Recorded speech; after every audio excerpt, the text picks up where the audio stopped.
అందరికీ ఉగాది శుభాకాంక్షలు. Early morning లేవంగానే ఇంకా గడప కలుక్కొని ముగ్గులేసుకోవడమే కదా ఫస్ట్ చేయాలి. రోజు మార్నింగ్ నువ్వుల నూనెతో తెల్లకి ఆయిల్ పెట్టుకొని ఇంకా బాడీ మసాజ్ చేసుకుంటే మంచిదంట.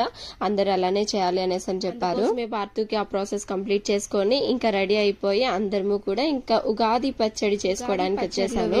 షడ్రుచుల్లానే ఉంటది కదా మన లైఫ్ కూడా, ఏదైనా కూడా అంతే ఇదిగా యాక్సెప్ట్ చేయాలి. ఈసారి ఎలా చేస్తారో కనుక్కొని ట్రెడిషనల్ గా చేశాను నేను కూడా. ప్రతి ఒక్క రుచి కూడా తగలాలి అనేసి అన్నట్టు అన్ని కూడా వేస్తున్నాను. ఉగాది పచ్చడిలో ఒక స్పెషాలిటీ కూడా ఉంది. ఏదో చేసుకున్నామంటే చేసుకున్నాం అని కాకుండా ఒక్కొక్క రుచికి ఒక్కొక్క అర్థం కూడా ఉంది. గదిలో ఇంకా ప్రసాదాలన్నీ కూడా పెట్టేసి మొత్తం రెడీ చేసేసాను. ఇంకా మా పూజ అయితే హ్యాపీగా అలా కంప్లీట్ చేసేసుకున్నాము. పంచాంగం తర్వాత మనకి న్యూ ఇయర్ అన్ని ఈ ఉగాదినే కదా, సో అందుకే ఇంకా స్పెషల్లీ చేసుకోవాలి ఖచ్చితంగా. మీ కుటుంబ సభ్యులందరికీ కూడా హ్యాపీ ఉగాది. ఇంకా అలానే మీరు కూడా హ్యాపీగా చేసుకుని ఉంటారు అనుకుంటున్నా.